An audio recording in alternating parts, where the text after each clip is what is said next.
Hey there, night owls and history lovers. Tonight, we're stepping into a world that Hollywood never quite gets right. A world where the thunder of hooves fading into the distance doesn't mean adventure, it means terror. Where castle walls don't protect everyone, where the real battle isn't fought with swords but with empty bellies, dwindling hope, and the creeping dread that comes when you realise your king has left you behind. We're talking about medieval towns and cities when their rulers went to war, and if you think you know what that looked like, you're probably wrong. Because the stories we tell about medieval warfare focus on knights and battles, sieges and glory. They don't talk about the baker's wife trying to figure out how to run a business she never learned. The child pressed into hauling water because every able-bodied man just marched away. The merchant watching his life savings evaporate as war taxes bleed him dry. Tonight you're going to live it.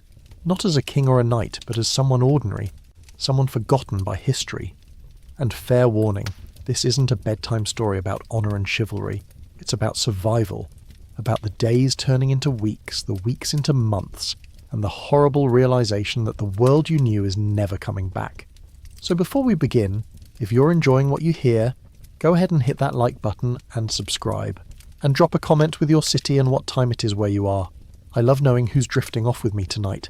Now, get comfortable, adjust your pillow, let your breathing slow, and let's ease into a world where war wasn't glorious. It was a nightmare that happened to people just like you. The church bells are ringing, but they sound wrong. You've heard church bells your entire life. The morning call to prayer, the midday reminder, the evening farewell to the sun. You know every tone, every rhythm. But this is different. The bells are frantic, clanging with an urgency that makes your stomach twist.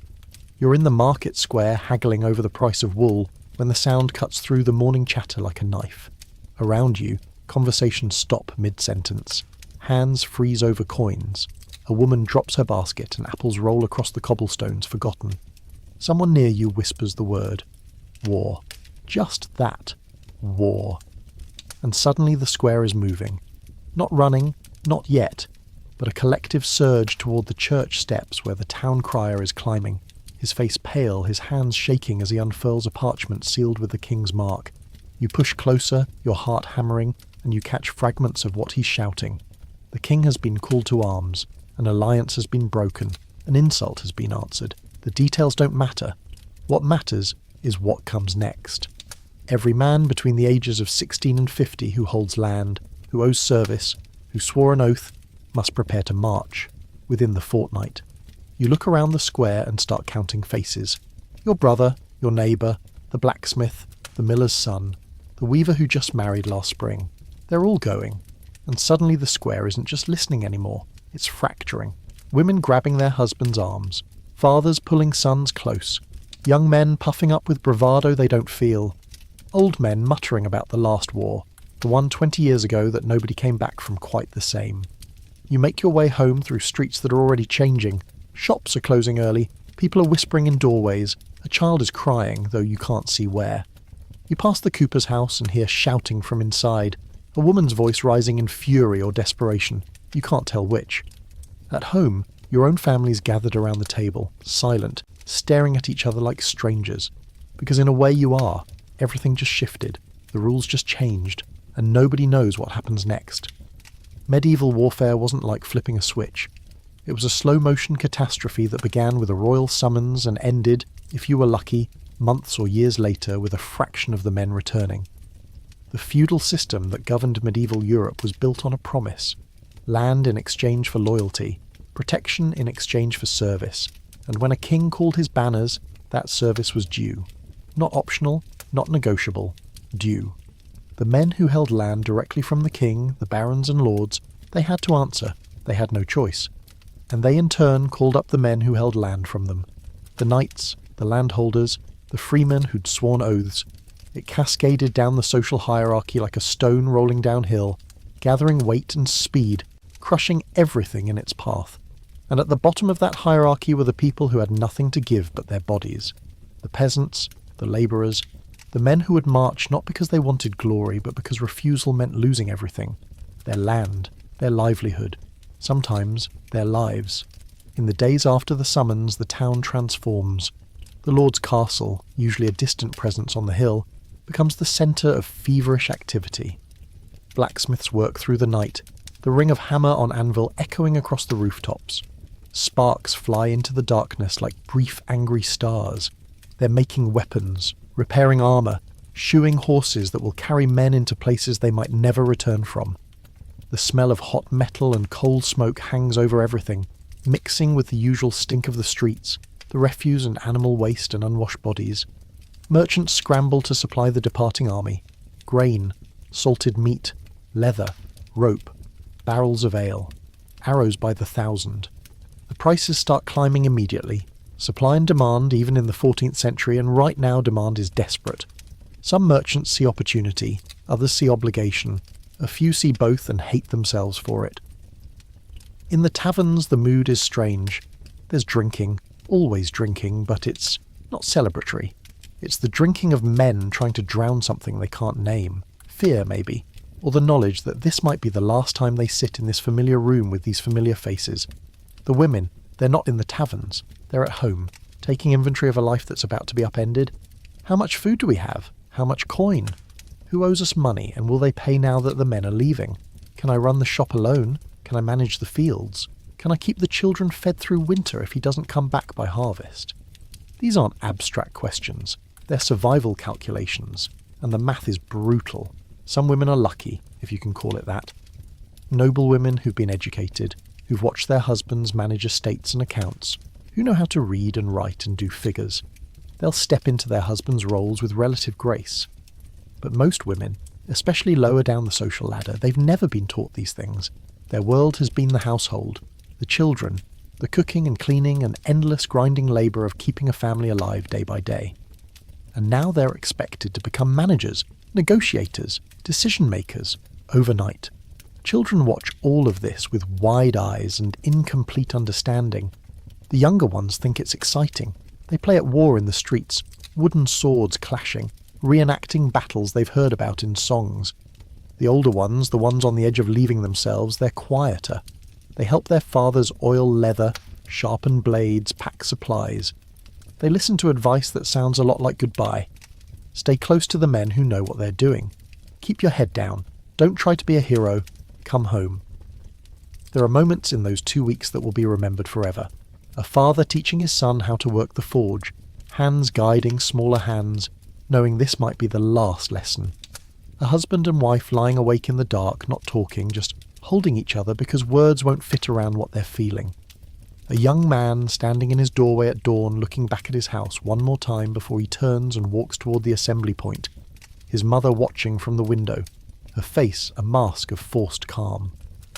And then the day comes, the day of departure. The entire town turns out to see them off. It's not a parade.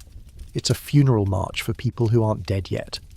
The men line up in a rough formation, some in proper armour if they're wealthy, most in whatever leather and cloth they could scrape together. They carry polearms, axes, bows. A few have swords. The knights ride horses. Everyone else walks, and they'll be walking for weeks. The Lord gives a speech, something about duty and honour and the king's justice. You don't really hear it. You're looking at faces, memorising them, wondering which ones you'll never see again. The speech ends. A horn blows, and they start moving. Slowly at first, then faster, the column stretching. Out, dust rising from hundreds of feet, the sound of metal and leather and marching blending into a noise that doesn't sound human. It sounds like a machine, like something that consumes men and spits out corpses. You watch until they're out of sight, and then you keep watching. Because stopping feels like giving up. Around you, people are crying, some are praying. A few are already turning back toward town, faces set, ready to deal with what comes next. But most just stand there, staring at empty road, the dust settling, the silence creeping back in. And that's when it hits you. They're gone. The men are gone, and you have no idea if they're coming back. That night, the town is quieter than you've ever heard it. Not peaceful, just empty. You lie awake and try to imagine what tomorrow will look like, what next week will look like, what winter will look like if the men aren't back by then. And you can't. The future is a blank wall. All you can do is wait for morning and hope you'll figure it out when the sun comes up. The first morning after the men leave, you wake up disoriented. For a moment, You forget. Then you remember, and the weight of it settles on your chest like a stone. You drag yourself out of bed and step into a street that looks the same but feels completely different. The usual sounds are missing. The clang of the blacksmith's hammer, usually starting before dawn. The rumble of cartwheels as merchants head to market. The shouts of men calling to each other, friendly insults and morning greetings. All of it gone. You make your way to the market square and it's like walking through a ghost town. Oh, people are there, but the energy is wrong. Transactions are quiet, hurried, tense. Prices are already creeping up. The baker has less bread than usual. He mutters something about his apprentice being gone, his son being gone, and how is he supposed to knead enough dough for the whole town with just his wife and daughter? You don't have an answer. Nobody does. The first week is chaos dressed up as routine. People trying to maintain their normal lives while adapting to impossible circumstances. The blacksmith's wife stands at the forge, her hands blistered, trying to remember what her husband showed her about heating iron to the right temperature. She ruins 3 horseshoes before she gets one right. The weaver's widow, because she's already thinking of herself that way, sits at the loom and realises she doesn't actually know how to fix it when the tension goes wrong. She cries for an hour, then figures it out through sheer desperation. Children are everywhere, suddenly. Without men to supervise, without the usual structure of work and discipline, they run a little wilder. But they're also working. Girls who should be playing are hauling water. Boys barely tall enough to reach the workbench are trying to learn trades in days that should take years. You see a child, maybe 10 years old, struggling to carry a sack of grain that's almost as big as he is. His face is red with effort, but he doesn't ask for help. Nobody has help to give. Women form alliances out of necessity.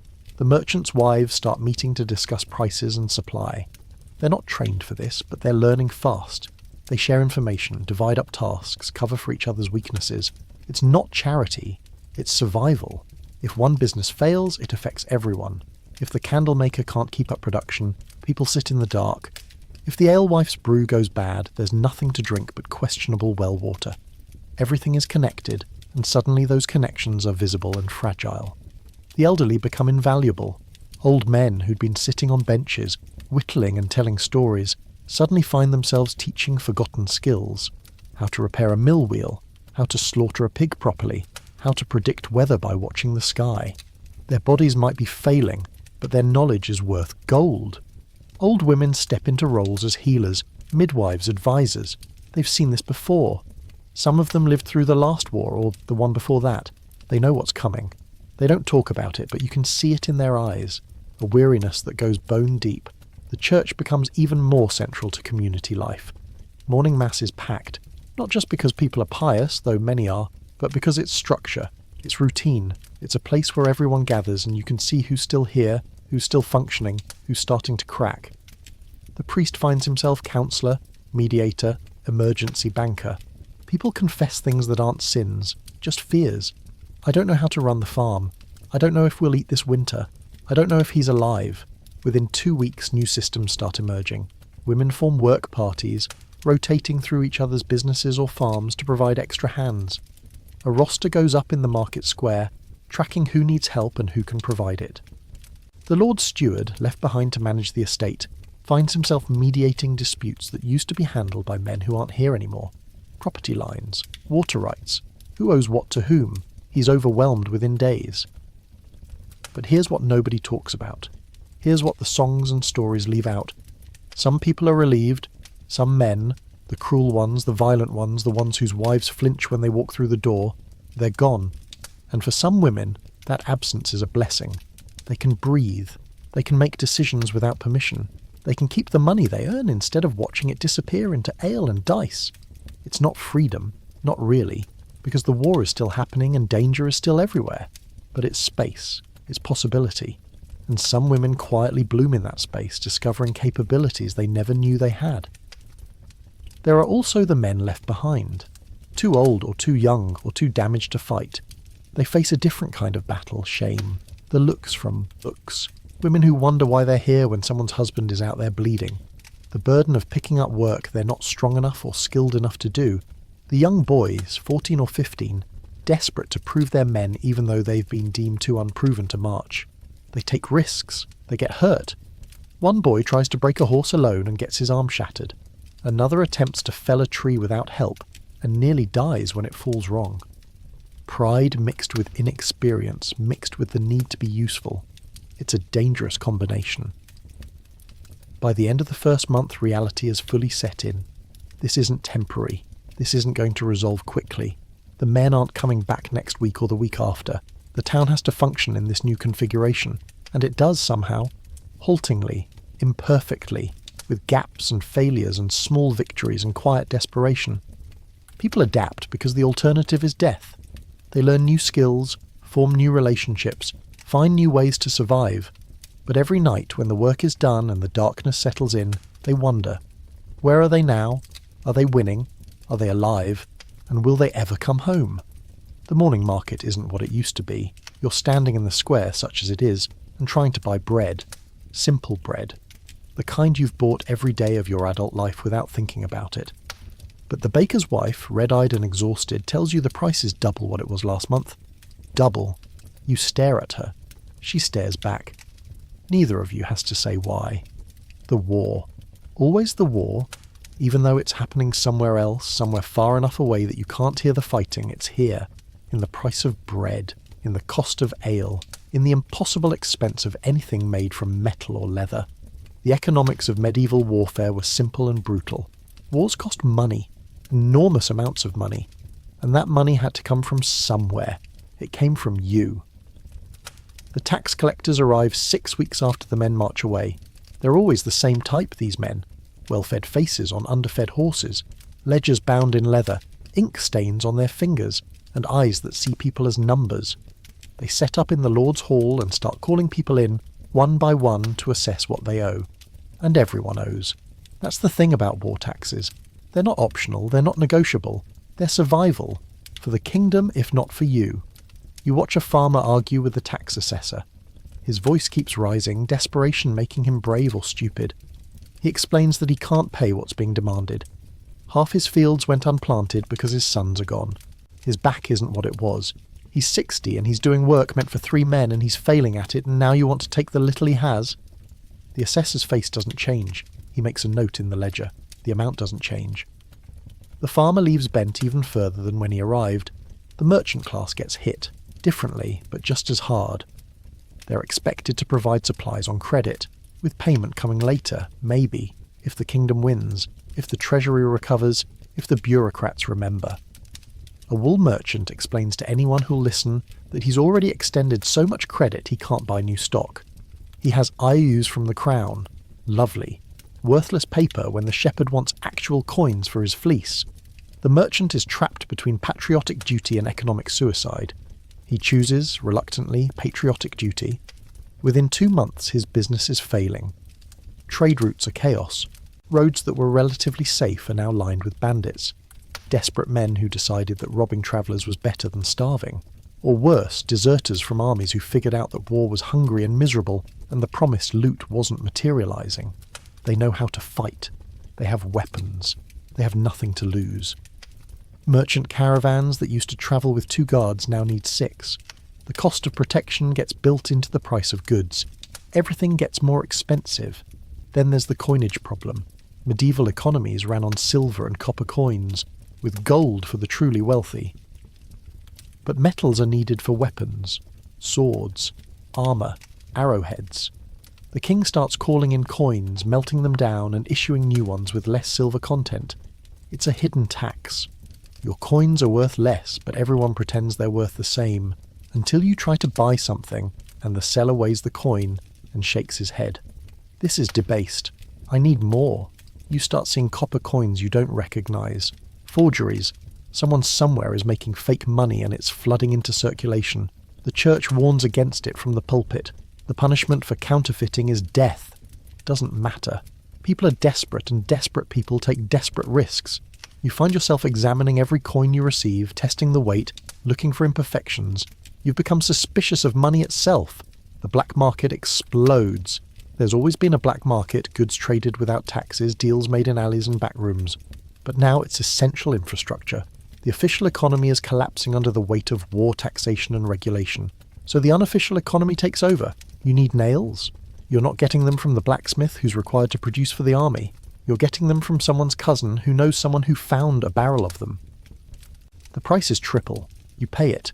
Women who never thought they'd bargain find themselves negotiating like merchants. The cooper's wife trades barrel repairs for flour. The candlemaker's daughter accepts payment in eggs instead of coins. Barter becomes normal again, like stepping backwards in time to a pre-money age. It's inefficient, but it works. Sort of. When it doesn't, people go without. You watch neighbours trade the same 3 chickens back and forth over the course of a month, each time for something different.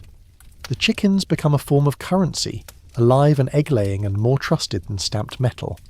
Guild systems start breaking down. The guilds were supposed to regulate who could practice which trade, maintain standards, protect monopolies, but half the guildmasters are gone. The apprentices are running businesses they barely understand, and the guild's rules, so carefully constructed over generations, they don't account for war. They don't have protocols for this. So people just start ignoring them. A potter starts making roof tiles, guild rules be damned. A baker starts brewing ale. Nobody stops them. Nobody can afford to. The economy's reorganising itself on the fly, like a body routing blood around a wound. Then there are the profiteers. Every war has them. The merchants who see disaster and think opportunity. The ones who buy up grain when it's cheap and hoard it until people are desperate. The moneylenders who offer credit at rates that guarantee default. The landlords who raise rents because where else are you going to go? They're hated, these people. The sermons condemn them. The tavern conversations curse them. But they thrive anyway. Because in war, profit and survival often wear the same face. You start hearing stories from other towns. A city that raised taxes so high that people rioted. The king sent troops to restore order. Order meant corpses hanging from the walls. Another place where the merchant guilds went on strike, refusing to provision the army until their debts were paid. The army took what it needed anyway. Provisioning became looting. The difference was just paperwork. You realise that your town is actually managing better than some. That's not comforting. It's terrifying. Because if you're doing better and you're still drowning, what's happening to them? The autumn harvest comes and it's thin. Too few hands to plant meant too little to reap. The grain stores that should carry you through winter are half empty before winter even starts. The Lord Steward makes calculations and announces new rationing rules. Every household is allocated a certain amount based on size and need. It's not enough. You know it's not enough. He knows it's not enough, but it's what there is. People nod and leave the hall in silence. That night you measure out your family's weekly ration and stare at it, trying to figure out how to make it last, knowing you can't. Some families start sending children away. Not forever, they tell themselves. Just until things stabilise. A son goes to live with an uncle 2 valleys over where the fighting hasn't reached. A daughter is sent to a convent. Not because she has a calling, but because the convent will feed her, and one less mouth at home means the others might survive. The goodbyes are awful. Children don't understand. Adults understand too well. You watch a mother hand her youngest to a travelling merchant headed east. Coins changing hands, a whispered plea to take care of him. The merchant nods. He's done this before. This war or another. Children becoming trade goods. Credit networks collapse. The baker trusted the carpenter. The carpenter trusted the smith. The smith trusted the farmer. Everyone extending credit in a chain that worked as long as everyone eventually paid. But the farmer can't pay because his harvest failed. So the smith can't pay. So the carpenter can't pay. The chain breaks. The baker demands coin up front. But nobody has coin. The whole system seizes up like a frozen lock. Commerce slows to a trickle. People start trading in kind again. Goods for goods. Because at least a chicken is a chicken. A coin might be worthless tomorrow. By midwinter, the economic reality is undeniable. The town is poorer. Measurably, visibly, desperately poorer. Shops that were bustling are empty. The market that used to run dawn to dusk now barely opens. People wear clothes with more patches than original fabric. You notice everyone's thinner. Not dramatically, not starvation yet, but the softness is gone. Faces are harder. Bones show. Children's clothes hang loose. And spring is still months away. The war is still happening. The men are still gone. And nobody at all knows how much longer this can last. You're hauling water from the well when you see the stranger. He's standing at the edge of the market square, leaning against a wall, and he's got the look. Dust-covered, road-worn, Eyes that have seen too much and want to tell you about it.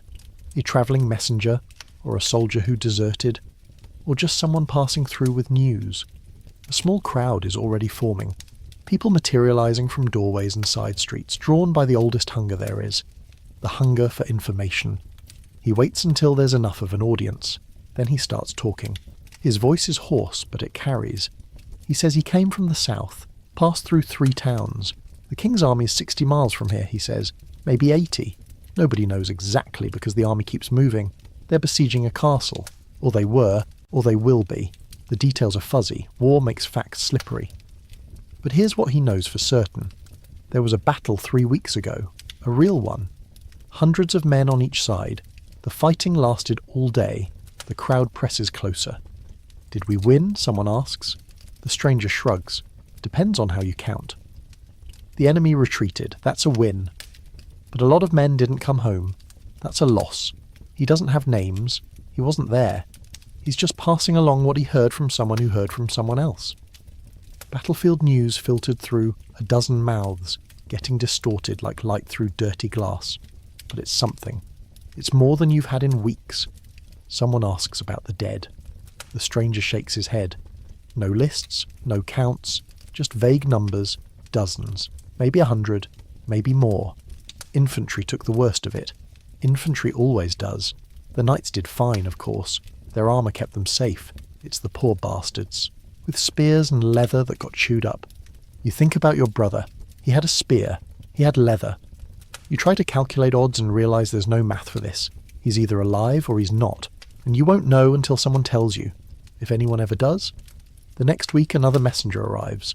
This one is official, wearing the Lord's colours, carrying sealed letters.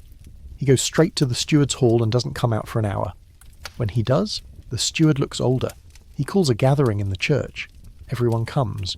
Even the bedridden drag themselves there because news is life, and absence is death. The steward reads from a letter. It's written in the careful language of official documents.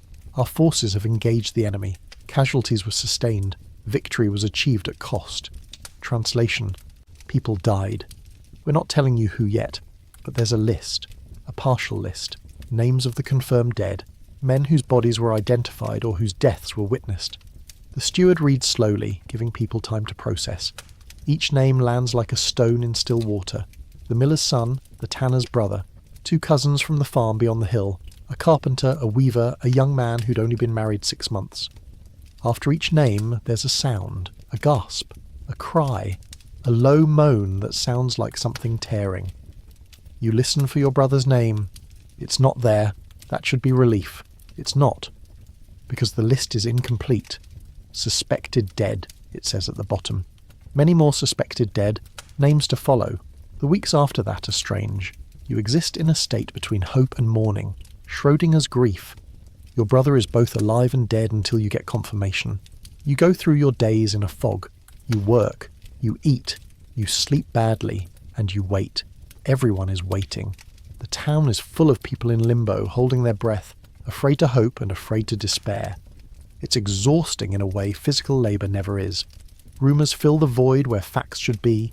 Someone heard the army is coming home. Someone else heard they're pushing deeper into enemy territory. A third person swears the king was wounded, or killed, or fine. The rumours contradict each other, but people repeat them anyway. Not because they believe them, but because talking feels better than silence. The not knowing is worse than knowing bad news. At least bad news is solid. You can grieve. You can move on. Not knowing just sits on your chest like a weight that never lifts. The church provides structure. Daily prayers for the fighting men, special masses for the dead and dying. The priest does his best, he prays with conviction, he offers comfort. But you can see the strain on his face too. He doesn't know either. He's got the same information everyone else has. None. He's just better at pretending to have faith. You envy him that sometimes. The ability to project certainty when everything is chaos. A month after the first list, a second messenger arrives. More names. This time your stomach drops before the reading even starts because you know. You just know. The steward's voice is steady as he reads through the alphabet, and when he gets to your family name, when he says your brother's name, the world telescopes down to a single point. Everything else falls away. Sound. Light. The the smell of incense, all of it gone. There's just that name hanging in the air and the knowledge that it means something irreversible. You don't remember leaving the church, you're just suddenly outside, sitting on the stone steps, staring at nothing. People walk past, some touch your shoulder, some say things you don't hear. Eventually you get up and walk home. Your mother is in the kitchen. She takes one look at your face and knows. She doesn't cry. Not then. She just nods once and turns back to the fire. Her hands shake as she stirs the pot. You sit at the table and try to figure out what you're supposed to feel. Grief? Anger? Nothing? Is it real if you never saw the body? If no one can tell you exactly how he died or where or even when? The official story, when it finally arrives weeks later, is brief. He died bravely. He served with honour. The king is grateful. That's it. 3 sentences for a life. You're supposed to be proud. Maybe you are. Mostly you're tired. He's been gone so long you'd almost gotten used to his absence. Now that absence is permanent and somehow that's different. Worse. Before, there was the possibility of return, the fantasy of reunion. Now there's nothing. Just a name on a list and a space at the table that will never be filled. Other families are going through the same thing. The town is processing grief in waves. Some people collapse, some get angry, some go numb. There's no right way to mourn in the middle of a war that's still happening. You're expected to keep functioning, to keep working, to keep the town running. So you do. You mourn in stolen moments, late at night, early in the morning, in the space between breaths. The silence is the worst part. Your brother was loud. He laughed big, argued loudly, sang off key when he was drunk. The house is quieter without him. Too quiet. You catch yourself listening for his voice, expecting him to barge in with a story or a complaint or a request for food. Then you remember. Again. The remembering never stops being sharp. Letters arrive sometimes. Real letters, written by someone who survived, describing what happened. They're not common. Most soldiers can't write. But when they do come, people share them. A letter about your neighbour might mention your brother in passing. He fought well. He was beside me when we charged. I saw him fall. These fragments of information are precious. They're all you're going to get. You piece them together like a puzzle with missing pieces, trying to construct a complete picture of his last day. You never do. Some pieces are just gone. One night, much later, you have a dream. Your brother walks through the door, muddy and exhausted, but alive. In the dream, you're not surprised. You just feel relief. He sits down and asks what's for dinner. You wake up and for a moment you believe it. Then reality crashes back. The grief is fresh all over again.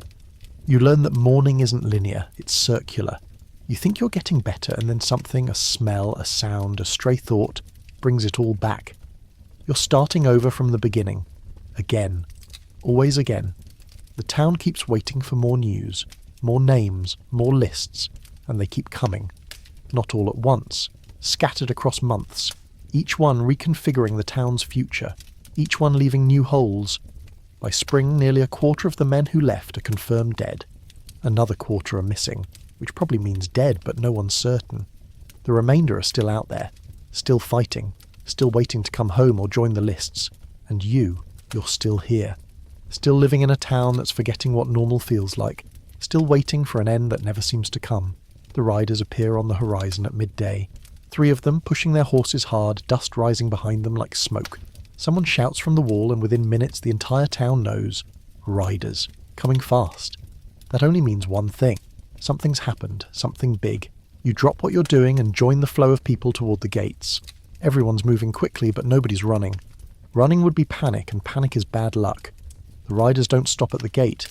They go straight to the Lord's Hall, dismount without ceremony, and disappear inside. You're left in the square with everyone else speculating. Are they ours? Did we win? Is it over? The questions overlap and repeat and nobody has answers. So you wait. Again. Always waiting. The steward emerges an hour later, his face unreadable. He climbs to the top of the church steps where everyone can see him, takes a breath, and speaks. The enemy is coming. Not might be coming, not possibly coming, coming. Their army has broken through the king's lines. They're moving fast, burning as they go. 2 days away, maybe 3. The towns to the north have already fallen. Some surrendered, some fought. It didn't matter. The enemy has momentum and they're not stopping. His voice is steady, but his hands grip the stone railing like he's afraid he'll fall. He says the decision has been made. Everyone inside the walls, bring what you can carry, food, valuables, livestock if possible. We're sealing the gates and preparing for siege. The square explodes into noise, shouting, crying, arguments. Someone screams that they can't leave their farm. Someone else says they should run, not hide. The steward tries to speak again, but nobody's listening. You stand there, buffeted by the crowd, trying to process what you just heard. Siege. The word clangs around in your skull. You know what sieges mean. Everyone does. Starvation, disease, death from above. The enemy pounding the walls until they break or you do, whichever comes first. The rest of the day is chaos organised by desperation. Families flood in from the surrounding countryside, carts piled high with everything they own, or everything they could grab. Furniture, food, tools, bedding. One woman has a wagon full of chickens in cages squawking in protest. A man carries a beehive, bees swarming angrily around his head. He's been stung multiple times, but he won't let it go. Those bees represent wealth, honey, wax, future. He's not leaving them for the enemy. The gates stay open until sunset. People keep coming. Some arrive with full carts, some with just what they're wearing. A family staggers in on foot. The father carrying a child, the mother pregnant and struggling to keep pace. They left everything, the farm, the animals, their entire lives, because staying meant certain death and running meant possible life. You watch them collapse in the street, exhausted and traumatized, and wonder if they made the right choice, if there is a right choice. The guards start closing the gates as the light fades. There's a horrible moment when people are still outside, still running toward the entrance, and the guards are shouting that it's time. A few make it, one doesn't. An old man, moving too slow, waving desperately. The gate swings shut and you hear him pounding on the wood from the other side, his voice calling out names, family names. Inside, someone starts screaming. It's his daughter. She's inside and he's outside and the gates are sealed. The steward makes a decision, opens a small door, pulls the old man through, seals it again. The daughter collapses in relief. The old man can't stop shaking. You help secure the gate. Massive timber bars dropped into iron brackets, additional reinforcement piled behind, stones, spare wood, anything heavy. The wall needs to hold. It has to hold. You look up at the stone fortifications and try to feel confident. The walls are thick, old, built by people who knew what they were doing.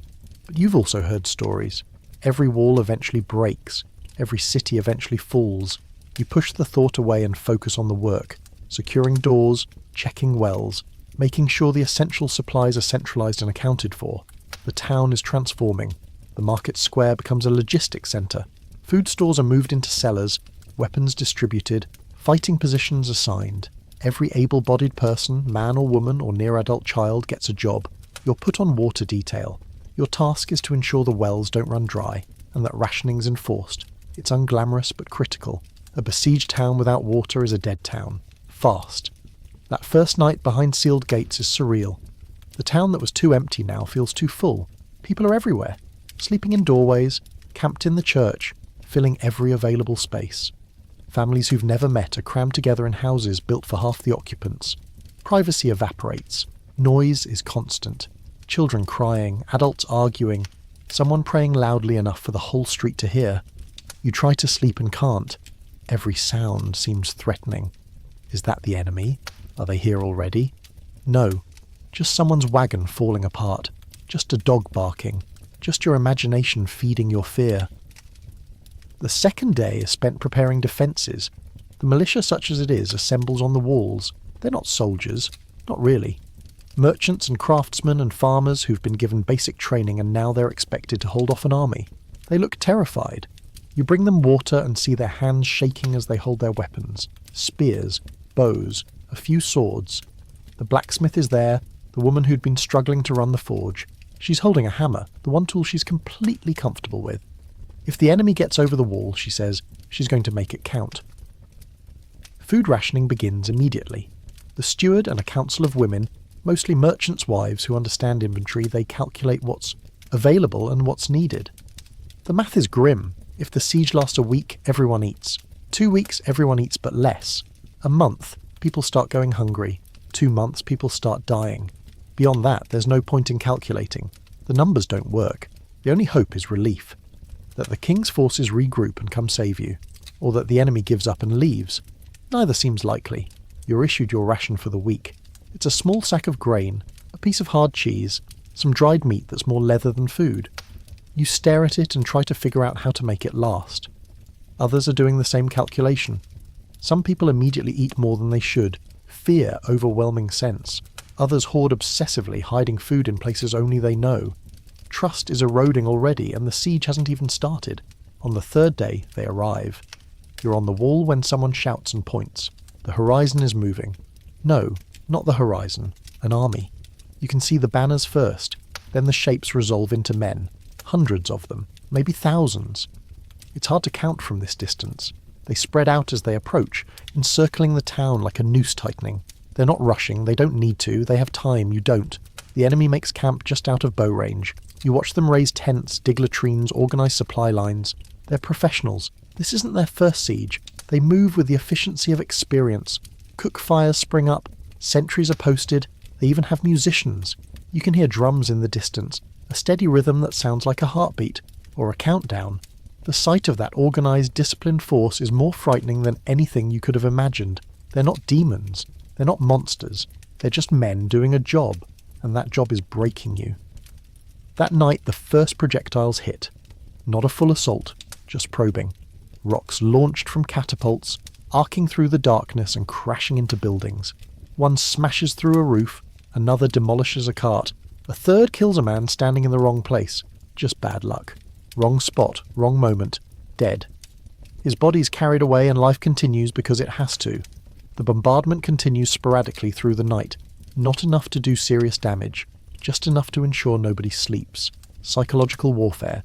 You're exhausted before the real fighting even begins. And you realise, lying there in the dark listening to impacts and screams, this is just the start. The siege has begun, and nobody knows when or how it will end. The first week of siege time stops meaning anything. Day and night blur together into a continuous state of alertness, punctuated by moments of terror. You sleep when you can, where you can, usually sitting up with your back against a wall because lying down feels too vulnerable. Dreams, when they come, are violent and short. You wake up gasping, unsure what's real. The bombardment follows a pattern, heavy in the morning, lighter at midday, heavy again at night. The enemy has 2 catapults, maybe 3. You've seen them from the wall. Big wooden constructs that creak and groan before they release. The sound carries across the distance. That creaking is a warning. You have maybe 5 seconds to figure out where the projectile is going and whether you need to move. Some people get good at this. They watch the trajectory, calculate the landing zone, stay calm. Others panic and run in random directions. Both strategies work until they don't. The rocks they're throwing are rough-cut stones, each one weighing as much as a person. When they hit a building, they go through it like it's made of paper. Walls collapse. Roofs cave in. You watch a house that stood for 100 years reduced to rubble in a single afternoon. The family that lived there stands in the street staring at the ruins, trying to process the loss of everything they owned. They're not the last. The psychological impact is worse than the physical damage. Every impact makes everyone flinch. Children develop a permanent wariness, heads swivelling at every sound. Adults stop sleeping through the night. The constant threat of death from above grinds people down. Some handle it better than others. The blacksmith's wife becomes fatalistic. If a stone has your name on it, she says, ducking won't help. She goes about her work with eerie calm. Others fall apart. One man refuses to leave a cellar. Another can't stop counting. Impacts, deaths, days. His mind trying to find pattern in chaos. Food becomes the obsession. You're eating less than your body needs, and your body knows it. Hunger is a constant companion. Not starvation, not yet, but a gnawing emptiness that never quite goes away. You think about food constantly. Remember meals you've had. Dream about bread so vividly you can taste it when you wake. The rations continue, but they get smaller. The steward recalculates every few days, stretching the supplies as far as they'll go. Everyone's losing weight. Faces get sharper, clothes hang loose, children stop growing, water rationing is stricter than food. The wells are holding, but nobody knows for how long.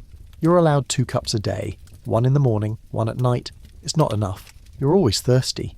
Your mouth tastes like dust. Washing becomes impossible. Everyone smells. Not just sweat, though there's plenty of that. It's the smell of unwashed bodies packed too close together, of chamber pots that can't be emptied often enough, of garbage that's piling up because nobody can leave to dispose of it properly. The town reeks. Disease is inevitable.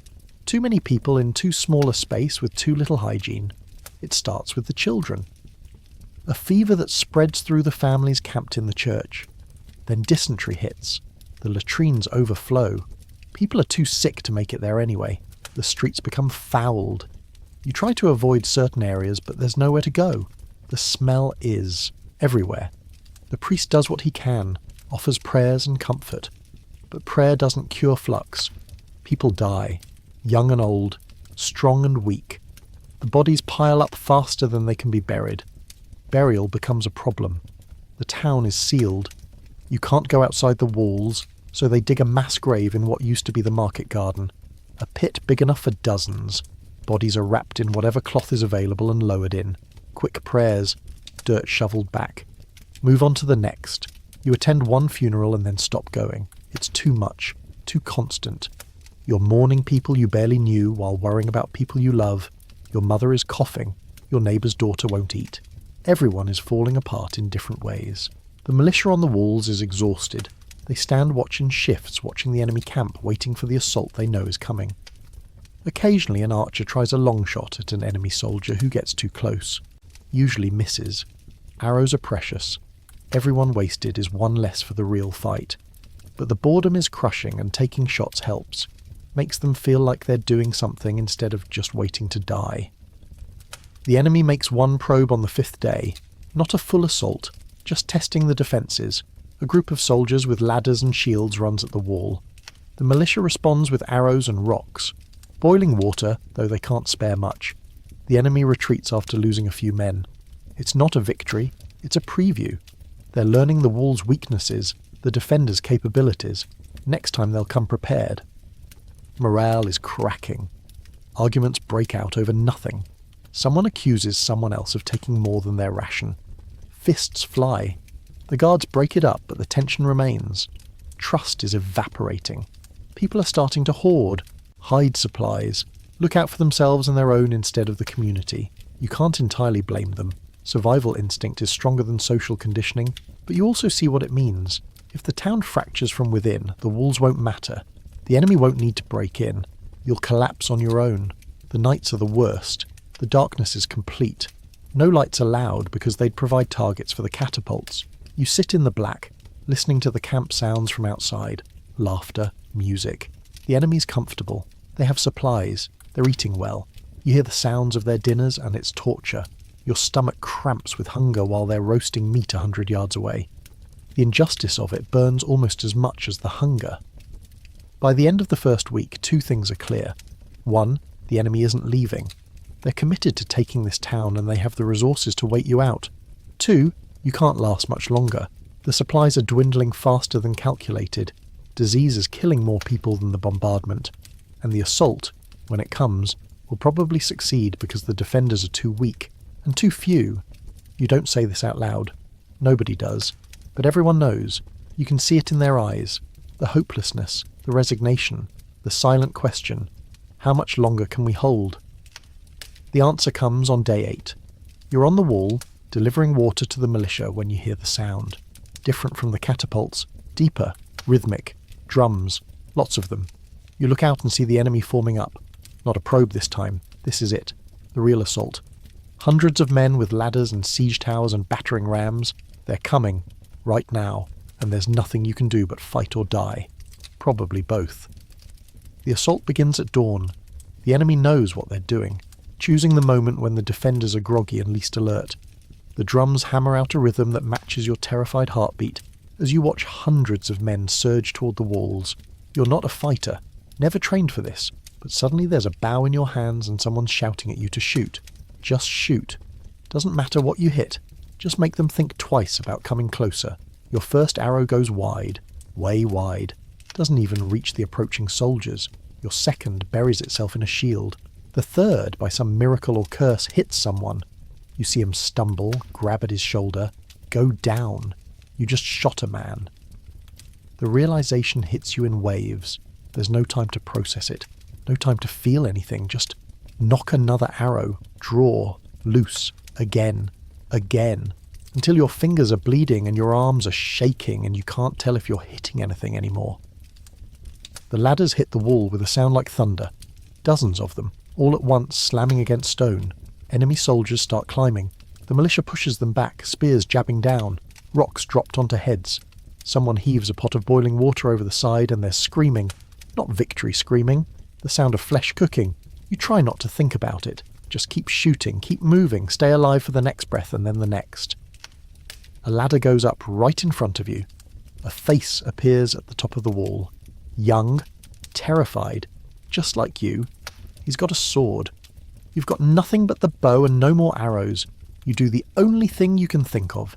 You swing the bow like a club, catch him across the face. He loses his grip, falls backward, gone. You don't know if he's dead. You can't afford to wonder. There's another ladder, another face, another swing. The fighting is chaos. No tactics, no strategy. Just bodies and weapons and fear. The militia is holding, barely, but you can see the strain. People are falling. An arrow catches a woman in the throat and she drops without a sound. A man gets pulled off the wall by attackers below. His scream cuts off abruptly. The enemy keeps coming, like a wave that won't stop. For every one that falls, 2 more take their place. Then you hear a sound that makes your blood freeze. A creaking, grinding sound. The battering ram. You can't see it from your position, but you hear each impact against the gate. Boom, boom, boom. Regular as a heartbeat, but so much worse. Each hit reverberates through the stone, through your bones. The gate is old wood reinforced with iron. Strong, but nothing is strong enough forever. Boom, crack. You hear wood splintering. The defenders at the gate are panicking. You can hear them screaming orders, trying to pile more obstacles, but it's too late. The ram does its work. The gate breaks, not cleanly. It doesn't burst open like in stories. It just fails, splinters, buckles inward, and through the gap pours the enemy. They're inside the walls, inside the town, the place that was supposed to be safe. The militia rushes down from the walls to meet them, but they're outnumbered, exhausted, half-starved. The enemy is fresh and well-fed, and they've been doing this for years. The fighting moves into the streets. You're separated from the main defence, trapped on the wall with a handful of others, watching the battle unfold below. It's a massacre. Not immediately. The defenders fight hard, but they're losing. Slowly, inevitably, they're being pushed back.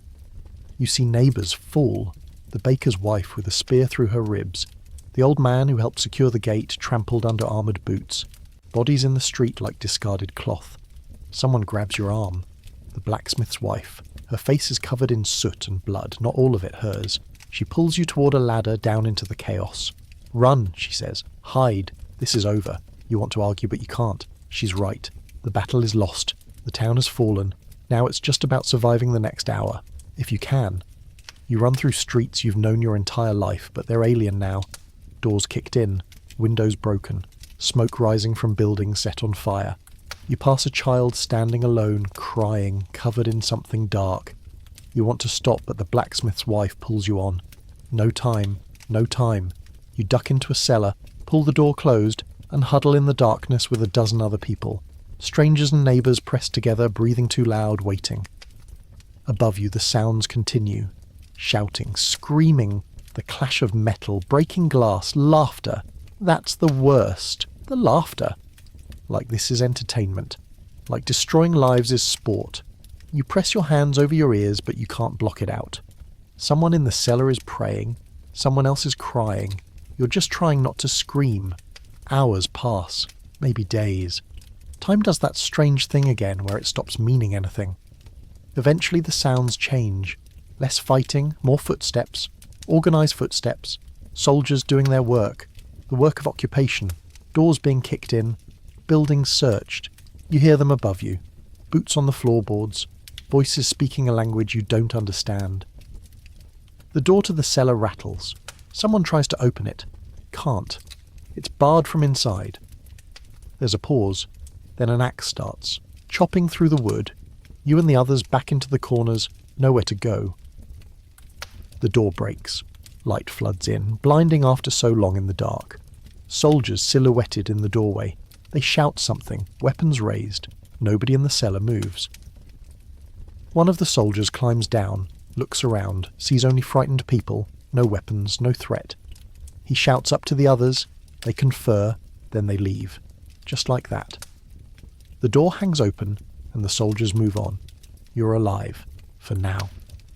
Slowly, carefully, people emerge from the cellar. The street is unrecognisable. Bodies everywhere. Buildings burned or burning. The church, the centre of the town for centuries, has a gaping hole in the roof. You see enemy soldiers moving systematically through buildings, carrying things out. Loot. They're taking everything of value. Furniture, food, cloth, metal, anything that can be carried or traded. A woman runs past, pursued by 2 soldiers. She's screaming, nobody helps. What could they do? You turn away, can't watch, can't help, can only survive. That's what occupation is. The dissolution of community into isolated individuals trying to endure. The social bonds that held the town together are broken. Now it's every family for itself, every person alone. You make your way home, if you can call it that anymore. Your house is still standing, but the door's been kicked in. Inside, everything's been ransacked. The little you had is gone. Beds overturned, your mother's chest broken open, empty. You sink down against the wall and try to process what just happened. Your town fell, the enemy won, and now what? What does tomorrow look like? What does anything look like? Outside, the enemy is organising, setting up guard posts, establishing control. A crier walks through the streets, shouting in your language with a thick accent. All residents will assemble in the square at dawn. Anyone who doesn't will be executed. You have your orders. You'll obey. Not because you want to, because the alternative is death. And despite everything, despite the horror and the loss and the trauma, you still want to live. That impulse, stubborn and irrational, keeps you breathing through the night, waiting for dawn, waiting to see what comes next in this nightmare that used to be your life. The morning after the siege breaks feels like waking up in a different world, which in a way it is. You emerge into the square with hundreds of others, bleary-eyed and terrified. The enemy is organised quickly. Soldiers line the perimeter, weapons ready. In the centre, mounted on a horse, is their commander. He's older than you expected, scarred, the kind of face that's seen 1,000 battles and stopped counting. He speaks through a translator, his voice carrying across the silent crowd. The town now belongs to his lord. Resistance will be punished with death. Cooperation will be rewarded with survival. Simple rules for simple times. He lists the new order. All weapons to be surrendered. Immediately a curfew from sundown to sunup. Half of all food stores to be requisitioned for the occupying force. He doesn't call it theft. He calls it requisition. Like that makes it legal. Like that makes it hurt less when your children are hungry. Then comes the part that makes your stomach drop. A portion of the population will be taken as workers, young, healthy individuals to help the army as it moves on, servants, labourers, whatever's needed. He makes it sound temporary. A service. But everyone knows what it really means. Slavery. You'll march with the army and do their work, and if you survive, maybe someday you'll see home again. Maybe. The commander's eyes scan the crowd as if choosing livestock. You try to make yourself small, unremarkable. Don't stand out, don't catch his attention. They start calling names from a list. Someone must have provided information. Collaborators already. People who traded their neighbours' names for promises of safety or food. A young man near you is called. He steps forward, shaking. His mother tries to follow. A soldier blocks her. The young man is led away. More names, more people separated from their families. The crowd shifts uneasily, but nobody resists. What would be the point? The soldiers have swords. You have nothing. You're not called. Relief and guilt mix in your chest. Relief that you're safe, at least for now. Guilt that others weren't as lucky. Your mother is beside you, clinging to your arm, and you realise you'd do anything, betray anyone to keep her safe. That's what occupation does. It strips away the pretense of morality and leaves only survival. You hate yourself for the thought, even as you know it's true. The next days establish the new routine. The occupiers move into the best houses, displacing the families who lived there. Your town's former leaders, the merchants and guild masters, they're either dead or stripped of authority. The enemy installs their own administrators, men who speak your language but serve foreign interests. They collect taxes, settle disputes, enforce the curfew. Life continues, but it's hollow, a performance of normalcy over a foundation of fear. Food becomes even scarcer. With half the stores taken and the fields outside the walls destroyed during the siege, starvation shifts from possibility to inevitability. People start eating things they wouldn't have considered before. Grass, bark stripped from trees, leather boiled into a gelatinous soup. A cat goes missing and nobody asks questions. Nobody wants to know. The children are the worst to watch, their bellies distending even as their limbs thin. The elderly start dying quietly in the night, bodies too weak to fight anymore. The occupiers patrol the streets, enforcing their version of peace. Most are professional enough, they don't cause trouble if you don't. But some, there are always some, they see occupation as license. Women learn to avoid certain soldiers. Families bar their doors at night and pray. You hear stories, whispered in the market. A girl taken, a boy beaten, a house burned because someone looked wrong at a sergeant. The stories spread and everyone becomes more careful, more compliant. That's the goal. Break the spirit so thoroughly that resistance never even forms. The church remains open but under supervision. The priest gives sermons approved by the occupiers, prayers for peace, reminders to obey authority. All authority, even foreign authority. He hates it, you can see it in his eyes, but he has no choice. Resist and he's removed. Killed, maybe. And what would that accomplish? So he compromises. Like everyone else, you all make tiny compromises every day. Smile at a soldier. Use the occupier's language for things. Pretend this is normal. Each compromise chips away at who you were, who you thought you were. Resistance, such as it is small and futile. Someone writes slogans on walls. They're scrubbed off and the writer is never found, which means they're probably already dead. A few young men try to smuggle weapons out of the town, planning some kind of attack. They're caught at the gate. Their executions are public, hung from the walls where everyone can see. The bodies stay up for days. A reminder, a warning. You stop looking in that direction, but you know they're there. Everyone knows. Economic life adapts.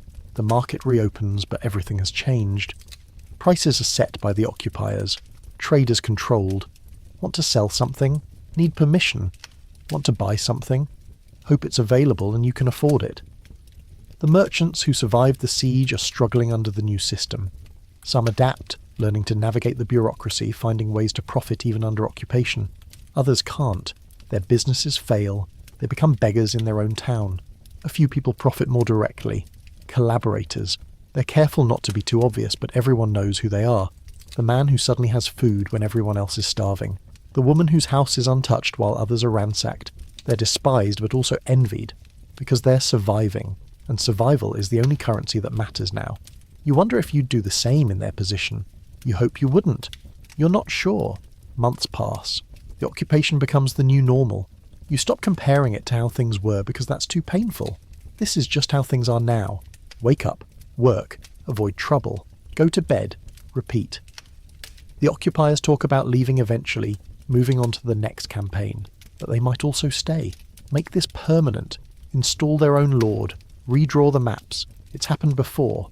Whole regions changing hands, populations absorbed into new kingdoms. Your town might never be yours again. You see your mother less. She's working in a house now, cleaning for one of the officers. It was that or starve. She doesn't talk about what happens there. You don't ask. Some questions don't have answers you want to hear. The blacksmith's wife is gone. Taken with the work group or dead, you never find out. The people you knew, the community that existed before, it's fractured. Some dead, some gone. The rest changed into survivalists who trust no one. At night, lying on the floor of a house that doesn't feel like home anymore, you think about the king. Your king. The one who called the men to war and left the rest of you to face this. Where is he? Did he win his battles? Does he even know what happened here? Or are you just a footnote in someone else's story? A casualty in a war that was never really about you. The bitterness tastes like metal in your mouth. You dream of the day the occupation ends. Sometimes it's the king's army arriving in victory. Sometimes it's just the occupiers leaving, moving on. But even in the dreams, you know it won't bring back what was lost. The dead stay dead. The traumatized stay broken. And the town, even if it's free again, will never be what it was. War doesn't just destroy places, It destroys possibilities. All the futures that might have been are gone. There's only this, the grinding present, and the uncertain tomorrow. The months stretch into something that might be a year. Time measurement loses meaning when every day is the same struggle. The occupation continues, the town endures, and you survive. Not because you're strong or brave, just because dying is harder than living. So you live, one miserable day at a time, waiting for an end that might never come. The bread isn't bread anymore. It's a fiction made from sawdust and whatever grain the millers can hide from the requisitions. You hold a piece up to the light and see more holes than substance, but it's all there is. You chew slowly, trying to make it last, trying to convince your stomach that this is food. Your body isn't fooled. The gnawing emptiness never goes away. Around you, the market is a shadow of what it was. Most stalls are empty. The few that open have almost nothing to sell. A woman offers turnips, 3 of them, wrinkled and sprouting. The price she's asking would have bought a whole cart last year. Now it's a day's labour for a single root vegetable. You watch someone pay it. Watch them walk away cradling the turnip like it's precious. It is. The real economy happens in whispers and back alleys. The black market that used to be an occasional necessity is now the only thing keeping people alive. You've learned the signs, a certain look, a nod toward a doorway. You follow and find yourself in a cellar where someone's cousin's friend has cheese. Real cheese. Though God knows where it came from, the price is half your week's coin. You pay it. You have to. Your mother hasn't eaten protein in weeks, and her hands shake constantly now. Barter is the language of survival. Coins are increasingly meaningless when there's nothing to buy, so you trade. A shirt for a pound of beans, a day's labour for a chicken, already dead and plucked. You spend a week helping patch a roof in exchange for a sack of flour that's probably half chaff. You don't complain. Nobody complains. You're all too busy trying not to starve. The occupiers eat well. You see them in the streets, faces flushed with health, bellies rounded. They have supply lines, caravans coming in from the countryside they control. They're not rationing, they're not hungry. Sometimes they eat in public, deliberately, making a show of it. Roasted meat, fresh bread, ale that smells like heaven. It's psychological warfare. Look what we have. Look what you don't. Look how easily we could crush you further. One of the soldiers throws a bone toward a group of children. They scramble for it like dogs. Fight over it. The soldier laughs. You want to kill him. You imagine it in detail. But you don't move. You can't. Because violence means death, and death means your mother has nobody. So you swallow the rage and the shame and you walk away. Add it to the pile of indignities you're carrying. The pile that gets heavier every day. Diseases everywhere now. Malnutrition makes people vulnerable to everything. A cough becomes pneumonia. A scratch becomes infected. The flux that was killing people during the siege never really stopped. It comes in waves, sweeping through the packed houses, leaving bodies in its wake. The dead are buried in the mass grave that keeps getting bigger. There's no ceremony anymore, no prayers. Just dig, drop, cover. Move on.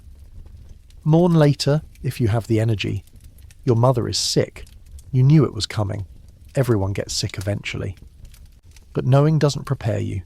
She's burning with fever, muttering things that don't make sense. You sit beside her with a damp cloth wiping her forehead, trying to get her to drink water. She can't keep anything down. Her skin is loose on her bones. Her eyes are sunken. She looks ancient. She's 50, but could be 80. War ages people in ways time alone never could. You beg for medicine. There's a healer in town, an old woman who knows herbs, but herbs require payment and you have nothing left. You offer your labour. She shakes her head. Too many people need help. Not enough herbs, not enough time. She's choosing who to save based on who has the best chance. Your mother, she doesn't say it, but you hear it anyway. Your mother is too far gone. Save the medicine for someone who might live. You want to argue, but you see her face. She's made this choice 100 times. She hates it as much as you do. So you go home and sit with your mother and wait. She dies 3 days later. Quietly, in the night, while you're dozing against the wall, you wake up and she's just gone. The relief hits you first. She's not suffering anymore. Then the grief. Then the guilt that you felt relief. You sit there for a long time, holding her hand, which is already getting cold, and try to remember what she was like before all this. Happy, laughing, alive. The memories feel like they belong to someone else's life. Burial is immediate. Bodies can't be kept in this heat. You wrap her in a sheet, the only one you have left, and carry her to the mass grave. A priest is there, murmuring prayers by rote. He doesn't know your mother's name. You tell him. He repeats it once, a token acknowledgement, then moves on to the next body. Your mother goes into the ground with strangers, covered by dirt. Gone. You don't cry. You're too dehydrated for tears, too exhausted for emotion. You just turn and walk away. Another space opened up in the world. Another person erased by this endless war. The house is emptier now. You're alone. The isolation is crushing. At night, the silence is so complete, you can hear your own heartbeat. Too fast, too loud. You lie awake and catalogue your losses. Your brother, your mother, your home, even though you're still in it. The town, the future you thought you'd have. Gone. All of it gone. And for what? Some dispute between rulers you've never met about borders you'll never see. Your family destroyed as a footnote in someone else's history. Weeks pass. You keep working because stopping means dying, and dying means they won. You don't even know who they are anymore. The enemy? The king? War itself? It doesn't matter. You refuse to die. Out of spite, maybe. Or stubbornness. Or because deep down you still have some flickering hope that this will end and something better will come. It's a stupid hope. Irrational. But it's all you have. You start noticing others like you. The survivors. The ones who've lost everything but keep going. There's no community anymore. Not like before. But there's a recognition. A nod between strangers who understand. You're all carrying the same weight. You're all drowning in the same sea. Sometimes that's enough. Sometimes just knowing you're not alone in your misery makes it bearable. Barely. Food gets scarcer. The black market is drying up. The soldiers have clamped down harder, searching houses, confiscating supplies. They're preparing for their next campaign, and that means taking everything they can carry. What happens to the town after they leave is not their concern. You'll figure it out or you won't. Either way, they'll be gone. You eat grass. You're not proud of it, but pride died months ago. You boil it in water and try to pretend it's soup. It's not. It's hot plant water that gives you nothing but fills the space in your stomach for an hour or two. Others are doing worse. You hear rumours of people eating the dead. You don't believe it. You don't want to believe it. But you also know that hunger does things to the mind, strips away civilization, leaves only the animal imperative, survive, by any means. One night, you're woken by sounds outside, marching, lots of it. You peer through a crack in the shutter and see the occupying army packing up, tearing down tents, loading wagons, they're leaving. Finally, after all these months, they're moving on. The relief is immediate and immense. Then you see what they're taking, everything, every cart piled high with supplies, everything of value stripped from the town. They're leaving you nothing. By dawn, they're gone. The sudden absence is shocking. You emerge into streets that are empty of soldiers for the first time in memory. Other people are coming out too, blinking in the light like prisoners released. But there's no celebration, no joy, just exhaustion, and the slow realization of what comes next. You're free, but you're also abandoned. Whatever happens now, you're on your own.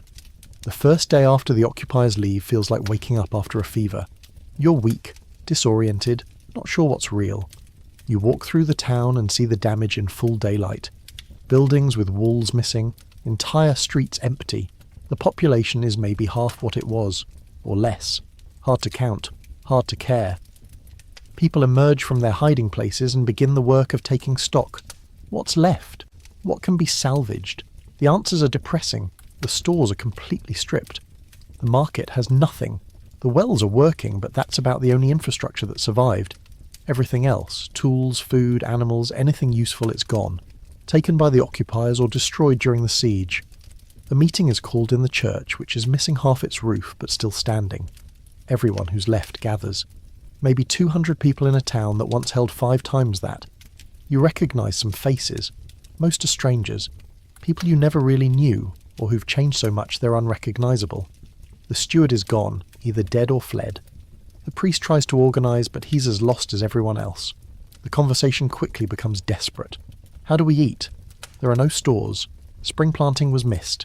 It's too late to plant now, which means no harvest in the fall, which means winter will kill whoever's left. Someone suggests sending people to other towns for help. Someone else points out that other towns probably have their own problems. This war wasn't localized, it was regional. Maybe everyone's suffering like this. Maybe there is no help coming. A few people have ideas. Forage in the forests, fish the river, hunt whatever game is left. It's not enough. Not nearly enough. But it's something. Groups form to try different survival strategies. The young and strong volunteer to go into the countryside searching for food. The old and weak stay in town trying to rebuild what they can. You're somewhere in between. Not strong enough to trek through woods, not weak enough to give up. So you stay and work. The work is endless and mostly futile. Clearing rubble, patching roofs, trying to make houses habitable again. The tools are poor, the materials insufficient. You do what you can with what you have, which is almost nothing. A wall gets patched with mud and straw. A roof covered with scavenged wood. It's not going to last through winter, but it might last through summer. That's the new time frame. Not years, seasons. Can we make it to autumn? Can we survive until the snow melts? Some people leave, pack up what little they have and walk away, looking for something better somewhere else. You don't judge them. You understand. But you also know there's nowhere to go. This isn't a local disaster. This is the world now. After war, after occupation, after the structures that held society together have collapsed. Geography doesn't matter when the whole kingdom is broken. You stay because leaving requires energy you don't have. Because your mother is buried here and leaving feels like abandoning her. Because this is home, or was, or might be again if you can just survive long enough. So you stay. You work. You eat grass and tree bark and the occasional fish someone manages to catch. You get thinner, weaker. Your clothes hang off you like you're a skeleton wearing a costume. Maybe you are. Word eventually reaches you that the war is over. Someone heard from someone who heard from a traveller. The king won, or lost. Accounts differ. Either way, the fighting stopped. The armies are coming home, or what's left of them. You don't know if you should feel hopeful or terrified. The men who left, are they coming back? Will they recognise what's left? Will you recognise them? The first soldiers straggle in weeks later. Not an army, just men, walking home in ones and twos. They're broken, wounded, half mad with whatever they saw. They don't talk much about the battles, about the glory. They talk about mud and hunger and friends who died screaming. They're not the men who left. They're ghosts wearing familiar faces. Your neighbour's husband returns. She runs to him, crying. He stands there, stiff, letting her hug him but not hugging back. His eyes are empty. He's seen things, done things. Things he'll never talk about and she'll never ask about. They walk home together, strangers bound by a past that doesn't exist anymore. You watch and wonder how many more reunions will look like that. More men trickle in over the following weeks. Not many. Too many didn't make it. The town holds a memorial, a mass for the dead. Names are read. So many names. You hear your brother's name again and the wound reopens. Grief you thought you'd processed comes flooding back. The church is full of people crying. For brothers, fathers, sons, husbands, friends. The losses are staggering. The town will never recover. Not fully. You can rebuild walls. You can't rebuild people. The king sends a proclamation. It arrives months too late to mean anything. He's grateful for the sacrifice. The kingdom is safe. The enemy has been defeated. Victory is assured. There's no mention of reparations, no compensation for the destroyed towns, no acknowledgement that the civilians paid as high a price as the soldiers. Just gratitude. Worthless, empty gratitude. Life continues because it has to. The survivors form new relationships out of necessity. Widow marries widower to combine resources. Children orphaned by the war get absorbed into other families. The social structure rebuilds itself, different from before but functional. Sort of. The community you knew is gone. This is something else, harder, less trusting, scarred. You find work helping rebuild the mill. It's hard labour and you're weak from malnutrition, but it's something. Purpose. A reason to wake up. The mill owner's son died in the war and the owner can't run it alone. So you learn, you work, you become, in a small way, necessary. It's not much, but it's more than you had. Years pass, or what feels like years. Time is strange after trauma. You're not sure if it's been 2 years or 5. The town slowly recovers. New people move in, refugees from other destroyed places, looking for somewhere to start over. The population grows, but it never reaches what it was. The memories are too heavy. This place is haunted by what happened here. You grow older. The experiences leave marks that don't fade. You're wary of strangers, quick to hoard food. You sleep light and wake at any sound. Trust doesn't come easy.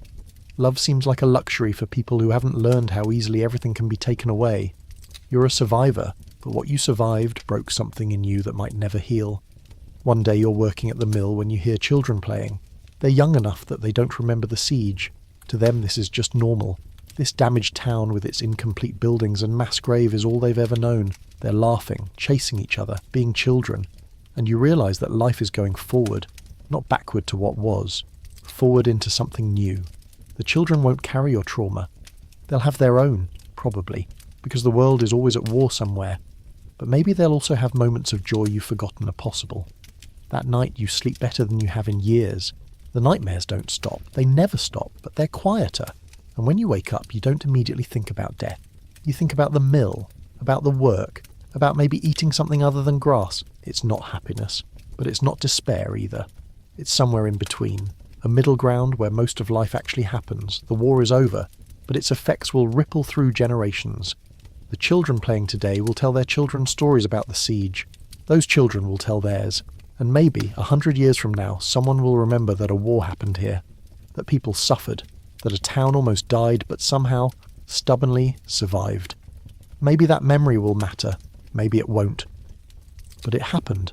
You lived through it. And for better or worse, that makes you part of history. A footnote in someone else's war. But you're alive, and sometimes that's enough. The years after the war blur together in a way the war itself never did.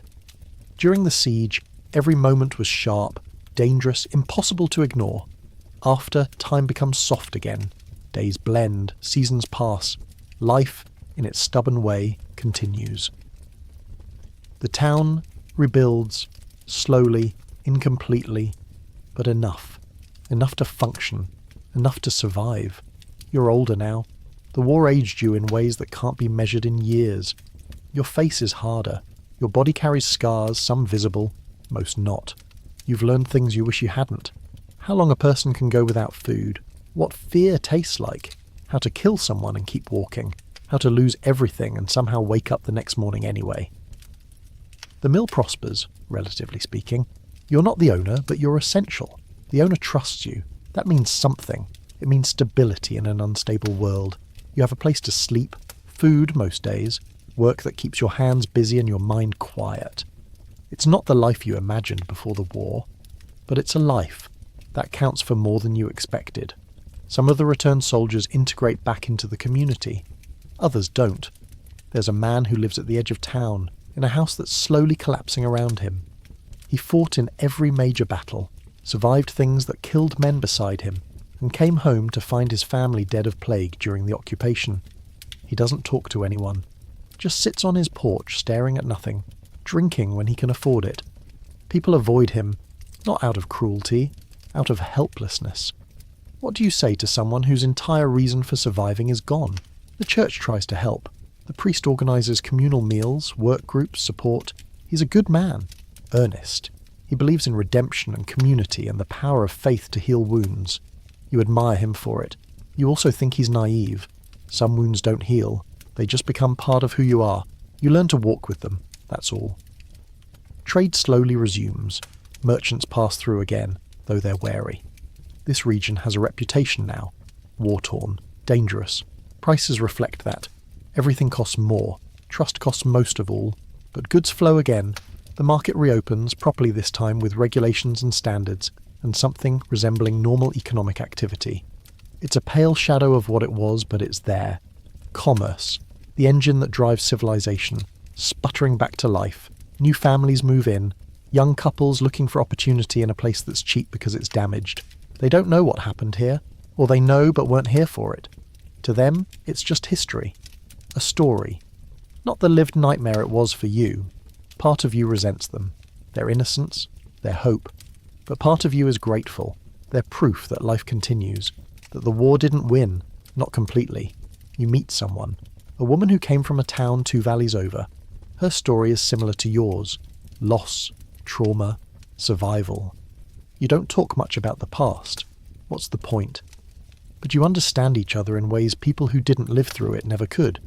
She's careful, like you, doesn't trust easily, doesn't waste, sees threats everywhere. You build something together, not romance, not exactly, more like mutual survival. Companionship between two people who've learned that everything can be taken away. Together you have a kind of life, a house that doesn't leak too much, enough food, work, routine. She works in a textile shop that opened last year. You run the mill. Evenings are spent in quiet companionship. No grand gestures, no declarations, just the steady comfort of not being alone. It's more than either of you expected to have, more than many got. Children are born in the town, a new generation that doesn't remember the war. To them, the mass grave is just a place they're told not to play. The damaged buildings are being repaired and will be gone before they're old enough to notice. The stories their parents tell late at night when they think the children are sleeping will become legends, exaggerated or diminished depending on the teller. The truth will get lost somewhere in the retelling. Maybe that's mercy. Maybe it's tragedy. Probably both. The king never visits. Why would he? This is one small town in a kingdom full of them, all damaged in different ways, all struggling. The taxes resume, of course. Lower than during the war, but constant. Rebuilding the treasury, they say. Preparing for the next conflict, because there's always a next conflict. Always another dispute, another slight, another war waiting to happen. You hear rumours of trouble in the eastern provinces, border raids, diplomatic tensions, the same language that preceded the last war. And you feel the old fear stir. Not again. Please, not again. But you're powerless. If the king calls, the men will march. If the enemy comes, the town will seal its gates. The cycle continues. War and peace, and war. The rhythm of medieval life. But tonight, you're sitting by the fire with the woman you've built a life with, and tomorrow is a work day, and the mill needs you, and that's enough. The past is heavy. The future is uncertain, but the present, this moment, is yours. A small victory in a life that's been a series of survivals. Not the life you wanted, but the life you have. And in the end, in this brutal world, maybe that's the only kind of victory there is. The fire crackles. Outside, the town is quiet. The war is over, for now, and that's enough, for now. You close your eyes and let yourself rest. Tomorrow will bring what it brings. Tonight, you survived. Again. And maybe, just maybe, that's something worth celebrating. So that's the story. That's what happened in medieval towns when kings went to war. Not glory, not adventure. Just people, ordinary people, trying to survive in catastrophe they had no control over. Trying to hold on to their humanity when the world was doing everything it could to strip it away. Some made it, many didn't. But they all fought their own battles, in their own ways, far from the famous sieges and legendary heroes. If you're still listening, I hope you learned something. Or at least I hope these stories helped you drift away for a while. If you enjoyed this journey through the forgotten side of medieval warfare, go ahead and hit that like button.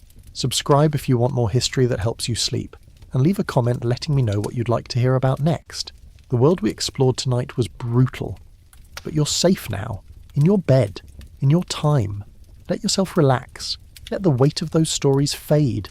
You're not in a besieged town. You're not starving or afraid or waiting for news that might never come. You're here, safe. The past can't hurt you. It's just stories now, just voices in the dark helping you find your way to sleep. So close your eyes, breathe deeply, let go of the day, let go of everything. Tomorrow is waiting, but it can wait a little longer. Right now there's just this, the quiet, the dark, the gentle drift toward dreams. You've earned your rest.